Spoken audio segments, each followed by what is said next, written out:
Good morning, my beautiful patrons. How are you? It's Wednesday today, and the clouds are back. The cold temperatures are back. I'm in my hoodie again. Yesterday I was frolicking in the fields. Frolicking is like a fancy word to like play with movement, right? So I was frolicking, running around in the fields in my t-shirt in the sun.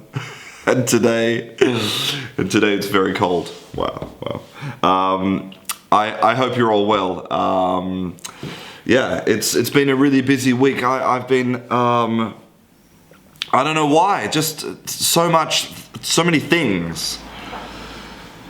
And all I want to do is finish my video for the Facebook group so that I can make my special announcement. And do I have time? No. Anyway, this morning at 10 o'clock, I'm recording a podcast with Pete from Aussie English. He asked me to talk about what I think is wrong with the world of English teaching. What I think are all the problems with teaching. And so I've been writing my little list of things. I have 5 things to talk about. 5 things which I think are the things which need to be fixed so that people can really start to learn the language properly. Okay, so word of the day today is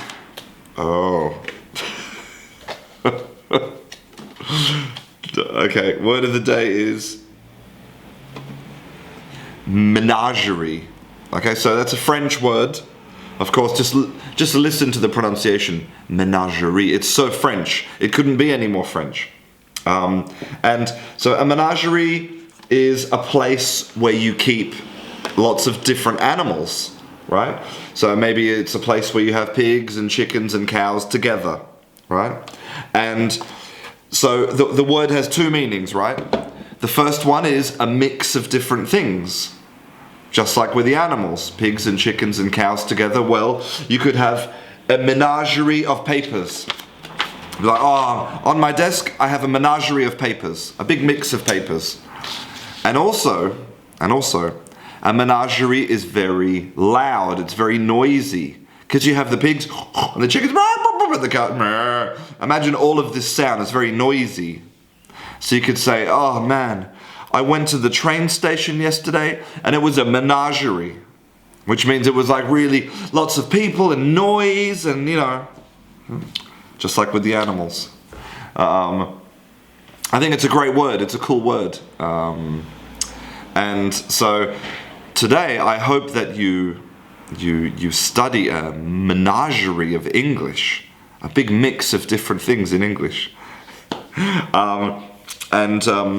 One final thing, right, before I go, because I know how important motivation is, and in fact, the first thing on my list, right, that I want to talk about with Pete, the first problem that I think exists is false promises.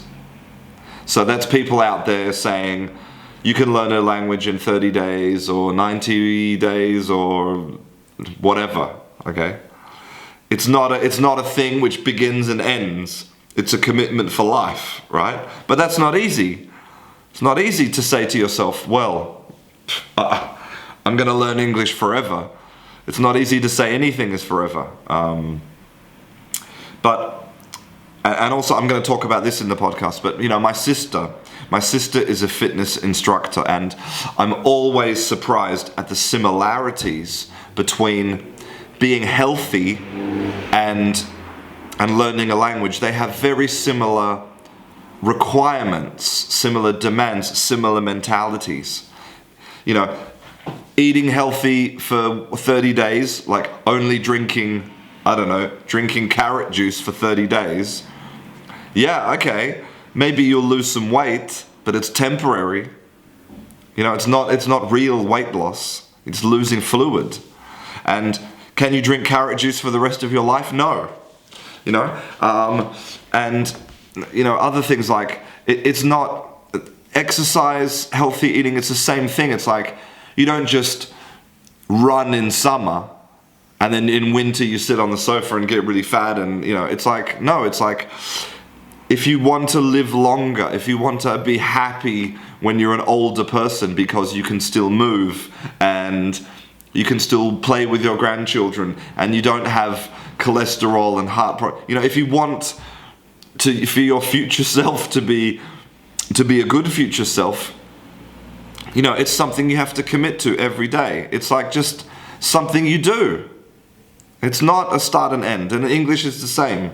It's like, it's not a thing which begins and ends. It's like every day I do my English, just like I breathe. And that's why, you have to have fun. You have to have fun. And I'm going to put this as number 6. I had 5 things, now I've got 6 things. Have fun. See, inspiration always strikes when I'm talking to you guys. That's why actually being a teacher, like actually teaching people and talking to people, for me is so important, because I see their problems, I see the struggles, how hard it is, I see why people quit, why people continue, you know, it's a thing. So, okay, so final piece of motivation, right? So check this out, right? This is a photograph, okay, let me zoom in a bit. This is a photograph of the current richest man in the world, Jeff Bezos, in 1999. There he is in his office, okay? You can see he's got Amazon.com spray painted on the wall, okay? In his tiny little office, okay? That's the richest man in the world right there, starting on his journey, right? And you know, it takes time. That's 20 years. It's 20 years. It takes time. Patience. So, anyway, I hope that today's Daily Digest was interesting. Maybe I just talked a lot of nonsense. Sometimes I feel like I talk a lot of nonsense. I'm sorry. Thank you so much for being my patrons, and yeah, I'm really looking forward to our group chat on Friday. See you soon. Bye.